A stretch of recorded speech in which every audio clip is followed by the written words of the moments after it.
Guys, I've been waiting to see the movie for so long. It looks like Garfield's making an appearance. Man, I love the movie. Well, hope you guys come see the movie too.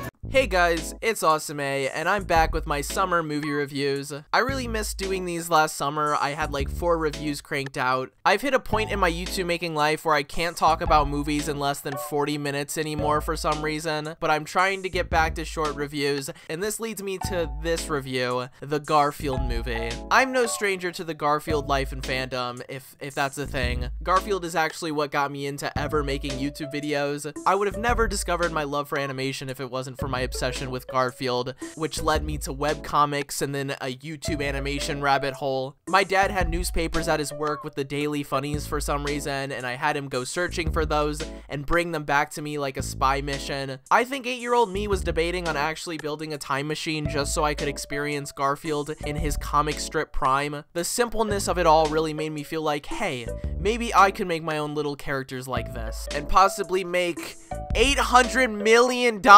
As I've gotten older, my appreciation for the comics has left, and Garfield has now become more of a Mickey Mouse figure for me. I will look at Garfield comics now and not get any of them. I don't know what has changed, but I no longer have the ability to chuckle at Garfield. I spend way too much time trying to figure out the punchline, and then I realized that maybe Garfield was never that funny to begin with. And that was never the point of him or the comic strips. And a big reason he stayed so relevant over so many years is mostly because of his sheer memeability.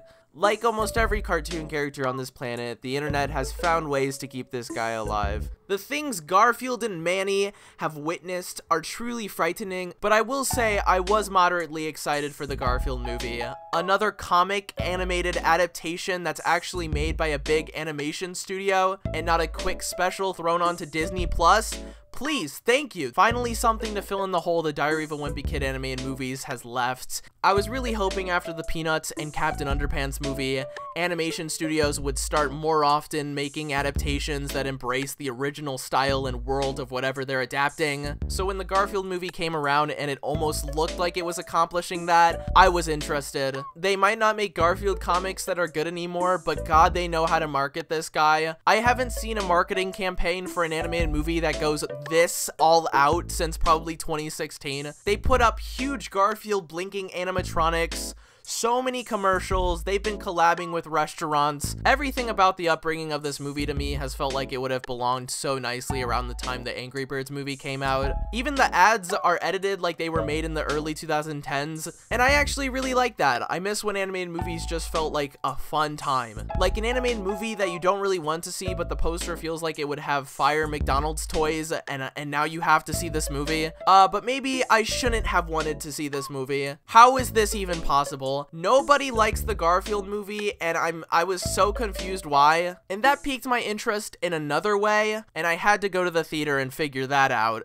Okay guys, as I'm recording this, I got back from watching it, and yeah, I can now see why people dislike this movie. Oh my god, that was the most annoying experience I've had watching a movie, let alone an animated movie, in so long. I didn't know something could feel so long, but also like nothing even happened once you finished it. I feel so bad because I'm usually a sucker for overwhelming, family-friendly movies. I watched Rise of Gru in theaters, and it was one of the funnest theater experiences. I usually don't start reviews complaining about them, I just need to get this out. For starters, I had absolutely no idea what was happening in the script after the 20-minute mark. There's so many side plots with characters that I couldn't care less about, and it's clear the movie realizes this because every time they try and shove in some new characters, they move on from them after 3 minutes of the introduction to them. But they also realize that it's too late to completely ignore them, so they try to quickly close off and conclude all the little storylines, kind of. I think I'm getting way ahead of myself. This is probably gonna be all over the place. I promise, if you're new to my channel, I'm usually not this mean. I'm more of a good and bad than a I hate this and that's it type of guy. If this movie was some quick 12 AM Netflix find, I would probably dig it, like an iPad kid, and I'm gonna try and get into my actual fair opinions. The movie starts off with 10 logos before we open to Garfield ordering pizza on his phone.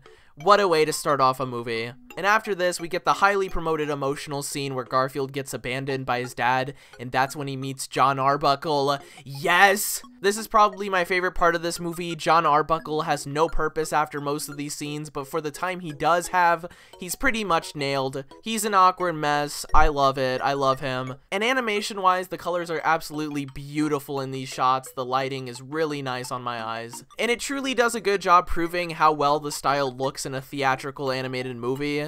And I would be lying if I said I wasn't awing in the theater. The joke of Garfield going from this cute kitten to this lasagna-hungry monster is paced really well. We have "That's Amore" on the speakers in the restaurant. Could not be better for this movie. And it's all really cute. I got some Ratatouille vibes. But then the rest of the movie starts and we're introduced to older Chris Pratt Garfield. The concept of him adopting John instead of the other way around is really funny until you realize they're just not gonna give any relationship to Garfield and John besides that. Odie kind of makes up for it though. This movie did no wrong to him and I'm thankful for that. Odie is played by Harvey Guillen, who also played Perito. This guy has been typecasted as animated animals. I wonder if he'll ever be able to escape it. We're gonna look back at this video in 10 years and this guy is gonna have like 100 animated animal credits. He's the 2020s D. Bradley Baker. We get 10 million product placements. John wears headphones that have the Sony logo on them. Thank you, the Garfield movie, for reigniting that emoji movie Ralph Breaks the Internet spark that we have been missing from animated movies lately. I thought studios got too scared to turn movies into this meta IP product placement fest,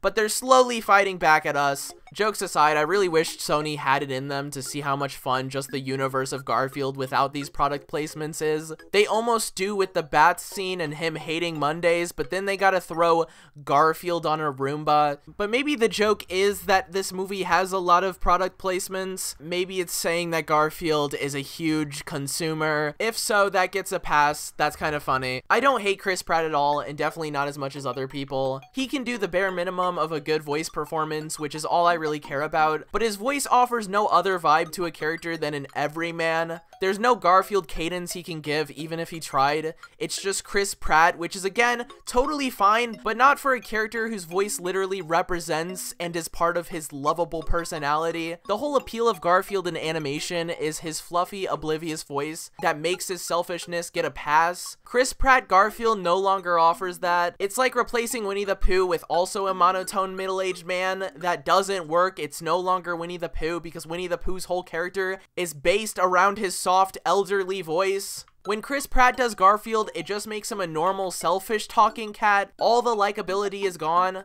I don't think Garfield has any other emotion besides acting like an edgy teenager until the end when he finally has some fun with his family. And I truly think it's because of Chris Pratt's voice. I don't think they had any other choice but to animate Garfield like that. Getting into the side plots, we get the start of one of them, which is basically the main plot, but it feels like a side plot at times. The main story this movie focuses on is Garfield and Odie getting kidnapped by some goons, in which they are taken to, I don't know what this location is. We are then introduced to a villain, a cat named Jinx, who kidnapped them to lure her friend that betrayed her, Vic. Big plot twist, Garfield's father. She then wants them to go on a heist to steal the 1,000 bottles of milk from a farm to make up for all the days she was in the pound because of Vic and her past stealing of milk. I don't know who approved of this mission story or who thought this would be fun to watch. It has no relevance to Garfield other than, I guess, for him to make amends with his father, and I get going on this mission awakens Garfield to the real world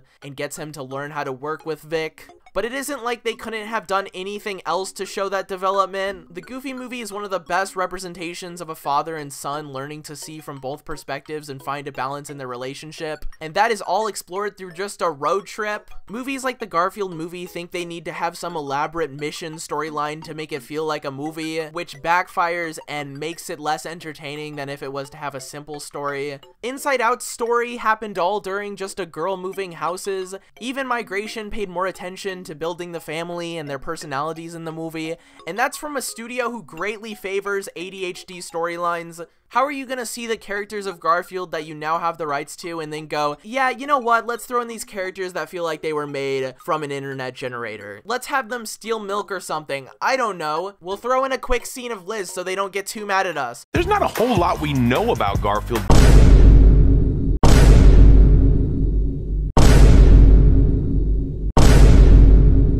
it's not like movies can't have a mission storyline, they can't all be too simple, but they also don't have to have so many story elements to a point I can't concentrate on any of them. Everything interesting this plot has to offer, such as Garfield and John's upbringing, and or the world of the actual farm and the characters there, is shortened into small little montages before the movie gets back to 20 minutes of uncomfortably close dialogue shots. Sad backstories for the characters are fast, sometimes 2D recaps that have not much relevance to the way things play out afterward. They introduce Vic's outcast friend group that have like 2 appearances and do nothing else besides that. I wanted more Snoop Dogg! When you do have Garfield actually talking about personal things with his dad Vic, it's more of a one-sided convo where Garfield has nothing else to say but, yeah, you're a bad father and you abandoned me. But he doesn't ever get into how he actually feels, how it impacted him. And then Vic, who is voiced by Samuel L. Jackson, who does a really good voice acting job, goes on about how it wasn't his fault, and that when he was looking for food for Garfield, that's when Garfield actually abandoned him and found John. When he saw how much they got along, he decided to, I guess, no longer be his father. And so for years since then, he's been sitting on the tree outside of John's house, watching Garfield and his new life. I get that it's supposed to be sad, and it makes Vic more of an emotional, loving character. But at the same time, is that really all they could come up with? Vic can make time to watch his son through a window for 5 years, but can't like try and actually speak with him. So you're basically saying you're fine with your son getting kidnapped as long as he's happy about it. Maybe I'm just totally missing the emotional elements in this. And it's not like Garfield's a character that can't be emotional and have a sad themed built up story. I mean, this 1-minute melancholic Garfield clip alone made me tear up more than a full feature. Garfield, this is really for the best. You wouldn't survive here. You have a good life. An easy life. We all envy you. I'll miss you. I'll always be with you, Garfield. Getting back to the mission, I could care less to root for them to steal milk. Jinx, who sent them on this mission, barely has a role outside of this until the very end. The movie decides them just getting milk wasn't enough and have them work with a bull named Otto, who helps them break in and also get out the cow who is the love of his life, who he was separated from when the farm was bought. And at this point, it's too much. I no longer know what they're actually doing. The movie also tries to throw in this, I think, security guard girl who is so late to the party that it feels like they cut out like 20 minutes of introducing her or having the security element play any bigger role. It's just, oh damn, we forgot to put in the whole thing that causes the tension and fear of this storyline. Her voice acting is pretty good though. It's the girl from SNL, and she kills the voice acting. Too bad they gave her a character that looks like she's supposed to be in Despicable Me 4. There's so much dialogue and unnecessary reactions added to jokes that could be ended much quicker and make a lot more of an impact. There's this really funny joke about how Otto does long dramatic pauses between his words, and Garfield makes a funny response like, has anyone ever told you you take a lot of dramatic pauses when you speak? And Otto responds slowly with a yes, and you would think that would be the perfect time to cut to the next scene, but no, Garfield has to do another reaction afterward, a reaction he already showed while Otto was responding. Every time something is even slightly funny, they never let it go. After the part where Garfield gets caught, the mission is revealed to just be a trick to get Vic captured and sent to the pound to make up for Jinx being in the pound for so long because of him. Garfield eventually does get let out by John, who spent his entire time on the phone during this movie. It's a good bit that I like in this movie. I like the joke of nobody ever picking up despite John having an emergency. We also get Garfield finding the marks Vic left on the tree, proving to him that maybe his dad does care about him and he wasn't lying as he always does, and I grinned a bit. Getting back to the comedy, we then get a train action scene where Garfield says, I do my own stunts like Tom Cruise, and I can't tell you the eye roll I did. What is the comedy here? That you both do stunts? Okay, and like, are you gonna roast Tom Cruise or like maybe add a silly they should cast me in the next Mission Impossible? Is there gonna be anything that makes it relevant to this situation other than the fact you both do stunts? They do the same thing when Garfield mentions the fact that these acorn walkie-talkies they used during the mission actually work, and his reaction to them working is funny until he says, we should put these on Shark Tank. Again, you had the perfect moment to end the joke after Garfield realized they worked. that was funny in its own right. And I know, Garfield has never been truly liked for his humor. The appeal of the art style and his snarky replies to John and Odie is what made me love the comic strips. But when this movie chooses to try so hard at being funny instead of honing in on the unexpected snarkiness and fun, sarcastic world of Garfield, then of course we're gonna pay attention to the comedy and the quality of it. However, Otto making Garfield a dead animal in this mission plan layout bit was really funny and creative. There's some good jokes this movie can pull off when they feel well inserted in. It's not like the movie is completely unaware that they can't have a joke that actually works inside of the picture and use it to add more immersive humor that's relevant. On paper, I think the Otto, I hope I'm saying his name right, and cow girlfriend concept is really cute, and it's nice to have a depiction of a caring character that supports the love of his life so much. Okay, I've realized how mean I sound. Oh my god, I've never felt so bad. I don't even dislike this movie as much as it seems. When I strip away the side of me that has become more critical, I still had a good time. There's enough Garfield to get a little bit something out of it. The kids at the theater in front of me were digging it up, and I think that's special. I'm glad this movie can offer that, if anything. However, they laughed a lot more at the Despicable Me 4 trailer that played beforehand, so take with that what you will. For starters, the visual gags of this movie are beautiful. They're so stretchy and satisfying. There's some little Garfield references. Besides lasagna, of course, you get the iconic window shot. We get him slamming into the Macy's Parade Garfield balloon, which really works. Not only does this movie have a really strong opener, it also shines a lot at the end. After you get past the conclusions to the other 100 characters, we get this really fun montage with Garfield and Vic and this prospering full family. Seeing Vic get along with John is super wholesome, and the ending gives Garfield his chance to be a lovable yet still hungry cat. This is the Garfield I know and love. Him appreciating his family, even if maybe he has a strange way of going about it. That's why I love this property. The visual settings feel like the perfect mix of being its own thing, but also feel like the 3D Garfield shows, which I adore, and there's all around a lot of heart in these final moments. And if anything, at the end of the day, I'm glad this movie exists for the visuals alone, and continuing to understand that animated movies can be as cartoony as possible. We don't need them all to try and look realistic, and I'm glad they know they are allowed to have that 2016 feel. The director of the Garfield movie also directed Chicken Little and Emperor's New Groove, and considering it seems like he hasn't directed in a while, I'm glad we got an animation veteran to do this film. It wasn't like they gave this movie to someone who produces only animated cash grabs, then it would be kind of suspicious, and considering the director's other works, it gives me more of a hint on why this movie probably went for that overly chaotic high story route, and I don't blame anybody working on this movie for that. Sometimes it can work, sometimes it can. I just don't think it did with Garfield. But my twin brother mentioned to me in the car after seeing this movie that maybe Garfield is one of those characters that can't really ever work in a movie. It's like the TMNT movies for a while. It's an IP that can only work with a very specific audience. Then again, I do think there are many ways to make a Garfield movie good. I guess in conclusion, if there are animation higher-ups willing to do an animated movie on Garfield, a comic that's decades old now and a tad bit past peak relevancy, maybe DreamWorks will consider looking back into that Plants vs. Zombies movie. Please give us a Plants vs. Zombies movie and have it look exactly like this.